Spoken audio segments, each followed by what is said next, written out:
25th के editorial को हम लोग डिस्कस कर रहे हैं।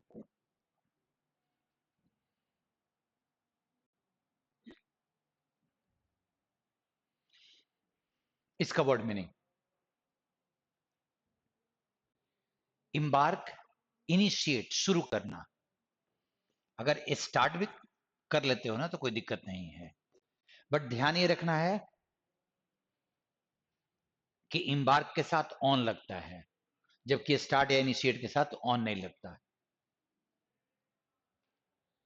कंटेंशियस, कोई भी मुद्दा जो कंट्रोवर्शियल हो, विवाद वाला मुद्दा हो, उसको कंटेंशियस कहा जाता है। प्रिस्टाइन, बहुत अच्छा वर्ड है। कोई भी चीज जो अपने ओरिजिनल नए कंडीशन में हो, एकदम फ्रेश, नया नहीं, बट उसकी स्थिति बहुत दिनों के बाद भी अगर वैसे ही है जैसे नए में थी, तो उसको प्रिस्टाइन कहा जाता है। अगर मैं बोलूं my car was in pristine condition, तो मेरी कार पुरानी है लेकिन उसका स्थिति अभी एकदम नया है।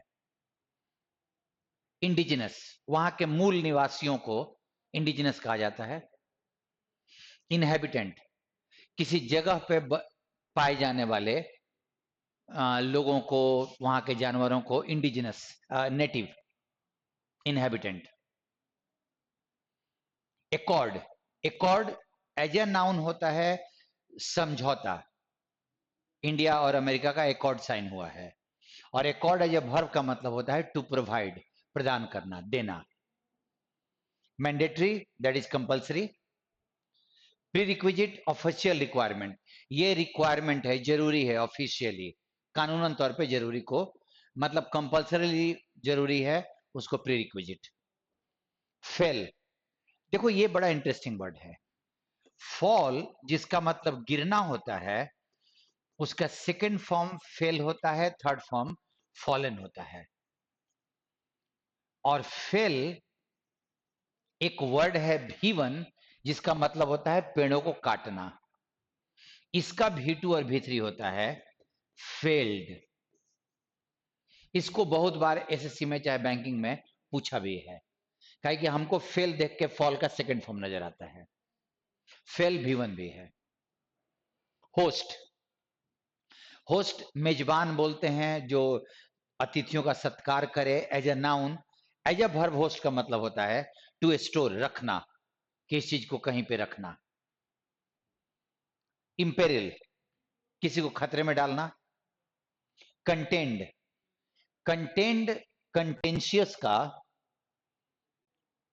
वर्ब हो सकता है, विवाद करना, लेकिन कंटेंट का एक और मीनिंग होता है, किसी बात को कहना कि यह बात सही है, उसको कंटेंट भी बोलते हैं। कंटेंट मतलब कहना। Leverage, as a verb to get as much advantage और profit as possible from something that you have. किसी चीज से जितना ज्यादा एडवांटेज हम ले सकते हैं, उतना हम लें, लेना, उसको हम लोग लिवरेज बोलते हैं। Imperative, as a noun, a thing that is more important and needs immediate attention or action। कोई चीज जो बहुत जरूरी है, जिसपे इमीडिएटली ध्यान देने की जरूरत है, उसको इंपेरेटिव। अप्रेजल, इवेल्युएशन, मूल्यांकन, एनालिसिस। कंसेंट, अप्रूवल, सहमति। फुल हार्डी, बेवकूफी भरा, अननेसेसरी रिस्क लेने का। Upheaval, a big change that causes a lot of worry और प्रॉब्लम्स, बहुत बड़ा उथल पुथल, इसको अपहिवल कहा जाता है। Mandate, the period of time for which a government is given power. सरकार को मैंडेट मिला है, मतलब सरकार को इस पीरियड के लिए शासन करने का निर्णय मिला है जनता की तरफ से। एक phrase, keep under wraps, that is to keep something separate, किसी चीज को गुप्त रखना।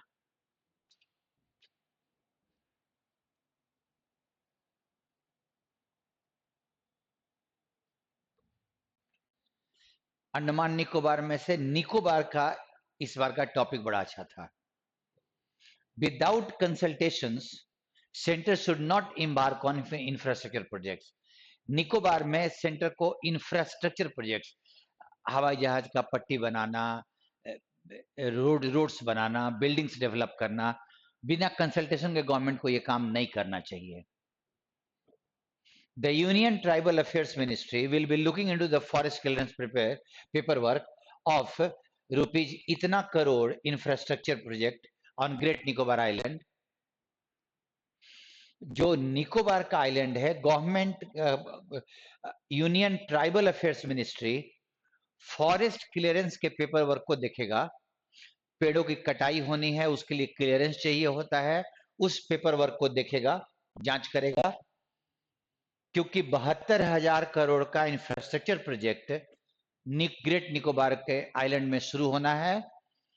अ major initiative of the National Democratic Alliance government tribal affairs ministry जो ओरैम टोल्ड दिस न्यूज़पेपर। उन्होंने हिंदू को यह बताया कि गवर्नमेंट इस मिनिस्ट्री को पेपर वर्क थोड़ा देखना है, क्योंकि एक बहुत बड़ा कदम उठा रहा है गवर्नमेंट निकोबार आइलैंड को डेवलप करने के लिए। This is a significant step, बहुत महत्वपूर्ण कदम है for the government in its third term. Government जो तीसरी बार सरकार चलाएगी, as it brings to the surface, वो सामने ला रही है, द कंटेंशियस एंड मोस्ट विवादास्पद और most difficult choice that the government face while addressing the trilemma of. देखो, ये वर्ड कोई डिक्शनरी का वर्ड नहीं है। एक वर्ड होता है डायलेमा, ये तुम लोगों ने सुना होगा। दुविधा, दो चीजों में फंसे हुए हैं कि कौन सा काम करें, उसको दुविधा बोलते हैं। उसी डाई जो लिखा हुआ था उसको ट्राई कर दिया और उसने राइटर ने बना दिया ट्रायलेमा। मतलब तीन चीजों की दुविधा है। कौन कौन सी? Infrastructure development, preserving pristine biodiversity respect, जो बायोडाइवर्सिटी है जो शुरुआत से जिसकी स्थिति में है, जैविक विविधता, वो उसी स्थिति में रहे निकोबार में, and being sensitive to the rights of the indigenous inhabitants, जो वहां के मूल निवासी हैं, उनके जो राइट्स हैं, अधिकार हैं, उनके प्रति गवर्नमेंट सेंसिटिव रहे, एंड ट्राइबल्स, जो जनजाति वहां पे हैं। इन तीनों चीजों की दुविधाओं में गवर्नमेंट अभी फंसी हुई है कि उसे इंफ्रास्ट्रक्चर भी डेवलप करना है, वहां की बायोडाइवर्सिटी को भी बचाना है, और वहां के निवासियों के अधिकार की भी सुरक्षा करनी है। और ये एक विवादास्पद और डिफिकल्ट चॉइस है कि किसको किया जाए। बताएगा क्यों। द ग्रेट निकोबार प्रोजेक्ट, ये जो प्रोजेक्ट वहां पे हो रहा है, इन्वॉल्व्स डेवलपिंग अ ट्रांसशिपमेंट पोर्ट। वहां पे एक बंदरगाह डेवलपमेंट करना है जो ट्रांसनेशनल, मतलब दूसरे देशों से व्यापार करेगा। एन इंटरनेशनल एयरपोर्ट डेवलप करना है, township development, and a 450 MVA gas and solar based power plant, megawatt का 450 मेगावाट का सोलर और गैस पावर प्लांट भी डेवलप करना है on the island. The project area is expected to cover over 130 square kilometre, 130 square kilometre वो cover करेगा, of pristine forest, एक ऐसा फॉरेस्ट का एरिया जिसमें अभी तक क्षति नहीं पहुंची है, लेकिन जब ये डेवलपमेंट होगा तो फॉरेस्ट एरिया को काटना होगा, जिसके लिए वो लोग पेपर क्लियरेंस को देख रहे हैं। एंड हैज बीन अकॉर्डेड, और जिसको एक दिया गया है, क्या दिया गया है? स्टेज 1 इन्वायरमेंटल क्लियरेंस, उसको पहले फेज का इन्वायरमेंटल क्लियरेंस मिल गया है। वन ऑफ द मैंडेटरी प्रीरिक्विजिट्स, एक जो कंपलसरी जरूरत है वो मिल गया है उसको, by an expert committee. Expert committee ने स्टेज 1 का दे दिया है। The government told parliament in August 2023 that 9 lakh trees could be felled, 9.6 lakh पेड़ों को काटना पड़ सकता है। एंड कंपेंसेटरी एफोरेस्टेशन, अगर वहां पेड़ कटेगा, डिफॉरेस्टेशन जिसको बोलते हैं, तो उसको कंपेंसेट करने के लिए पेड़ों को लगाना होगा। For the loss of this unique rain forest ecosystem, उसको ये हानि होगी। Had been planned thousands of kilometers away हजारों किलोमीटर दूर रिफॉरेस्टेशन का एक प्लानिंग किया गया है। कहा? In the vastly different ecological zone of Haryana. मतलब अजीबोगरीब है कि वहां हम पेड़ काट रहे हैं और उसके बदले में जो परेशानी हो, मतलब जो इकोसिस्टम को क्षति पहुंचेगी, उसके कंपेंसेशन के लिए हजारों किलोमीटर दूर हरियाणा में पेड़ की रोपाई होगी। गवर्नमेंट ने ये कहा पार्लियामेंट में। The Galathea Bay in the Nicobar island, ये जो समुद्र का ये जो एरिया है निकोबार आइलैंड में, उसमें हैं होस्ट, वहां मिलते हैं मल्टीपल रेयर स्पीसीज, एकदम रेयर रेयर प्रजातियां पाई जाती हैं, including the leatherback turtle, एक खास तरह के कछुए हैं, and the project imperils their future, और प्रोजेक्ट उनके फ्यूचर के लिए खतरा पैदा करेगा। द गवर्नमेंट सेज दैट, कि ये तथ्य है कि its motive is to leverage the strategic location, ये जो स्ट्रेटेजिक लोकेशन है निकोबार आइलैंड का, रणनीति के मतलब कूटनीति के हिसाब से बड़ा इंपॉर्टेंट एरिया है, उसका कैसे फायदा उठाएगा वो? With the great Nicobar island located only 90 kilometre away from the western tip of the Malacca straight, वो इस स्ट्रेट से, इस जलडमरू मध्य से सिर्फ 90 किलोमीटर दूर है।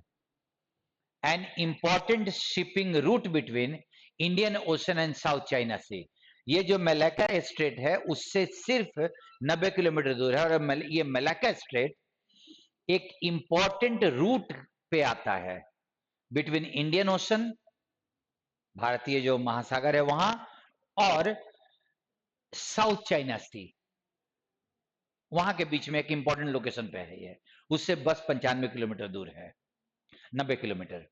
But critics and some of the government's policy advisers, जो गवर्नमेंट के अपने एडवाइस देने वाले लोग हैं, नीतिकार, suggest that tourism is a key imperative of the exercise, government ये पूरा काम टूरिज्म का डेवलपमेंट के लिए कर रही है।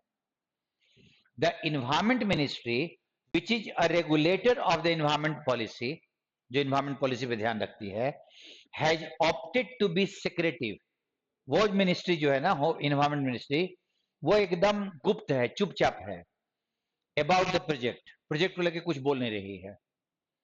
Details on the environmental clearance process, environment clearance process का जो डिटेल है, इन्वायरमेंट के लिहाज से ये बन सकता है, वो जो प्रोसेस है, and the appraisal process, evaluation process, कि ये प्रोजेक्ट कितना फिजिबल है, कितना प्रॉपर है, यूजुअली अ पब्लिक डॉक्यूमेंट, वो एक पब्लिक डॉक्यूमेंट होता है ये प्रोसेस, जिसको कोई भी देख सकता है, have been kept under wraps, उसको सीक्रेट रखा गया है।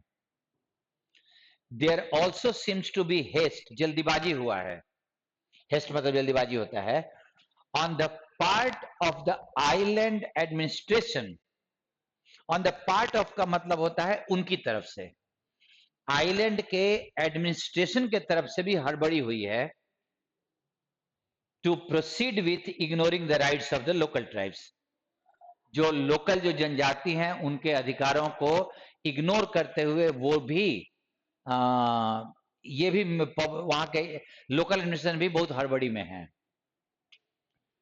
लोकल ट्राइब्स कौन से? शॉम्पेन इन पर्टिकुलर, खासकर पर्टिकुलर शॉम्पेन लोगों के जो जनजातियां हैं, रिगार्डिंग कंसेंट, अपनी सहमति देने में भी उसने हड़बड़ी अपनाई है, उनके राइट्स को इग्नोर करते हुए in a way. The National Commission for Scheduled Tribes, ये जो कमीशन है, अब कॉन्स्टिट्यूशनल बॉडी, कॉन्स्टिट्यूशन का अंतर्गत जिसको बनाया गया था, has demanded an explanation from the district administration, वहां के डिस्ट्रिक्ट एडमिनिस्ट्रेशन उसने एक्सप्लेनेशन मांगा है, ऑन दिज ग्राउंड्स, इन आधारों पे, कि किस आधार पे आपने अपना कंसेंट दिया है, सहमति दी है।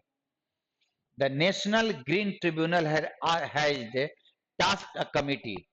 ग्रीन ट्रिब्यूनल ने कमिटी बनाया है, एक कमिटी बनाकर उसको क्या जिम्मेवारी दी है, headed by secretary of the environment ministry, to submit a report, कि ये कमिटी एक रिपोर्ट दे on the approval of forest clearance, कि फॉरेस्ट को काटने का क्लियरेंस कैसे मिला, उस पर भी रिपोर्ट दे।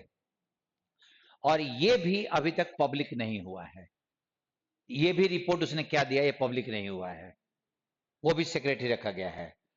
विदाउट ट्रांसपेरेंसी, बिना पारदर्शिता के, it would be foolhardy, मूर्खता जिसको बोलते हैं, for the government to attempt such a massive upheaval of the island, island के साथ इतना बड़ा उथल पुथल करना, ये एक भयंकर मूर्खता होगी, एडिटर बोल रहा है। And it should with its new mandate, it का मतलब गवर्नमेंट, उसको जो अभी जो नया आदेश मिला है जनता की तरफ से सरकार चलाने का, इमीडिएटली करेक्ट कोर्स है, जो वो तुरंत इस रास्ते को सुधारे, कि हर चीज को सेक्रेट रख के टूरिज्म को बेसिकली डेवलप करने के लिए इतने बड़े इकोसिस्टम को बर्बाद करने का जो प्रोसेस शुरू हुआ है, उसके लिए प्रॉपर क्लियरेंस चाहिए, प्रॉपर पब्लिक डॉक्यूमेंट बने। सो मैं पढ़ा तो देखा लगा कि डेवलपमेंट के नाम पे, टूरिज्म डेवलपमेंट के नाम पे हम अपने इकोसिस्टम को कितना बर्बाद कर रहे हैं। गवर्नमेंट अभी ये काम कर रही है, आप भी पढ़िए और सोचिए इस टॉपिक पे कि क्या प्रॉपर है ये, 75-90 हजार ट्री को काटना है। मिलते हैं फिर कल हम लोग अगले एडिटोरियल के साथ। Thank you to all of you, thank you.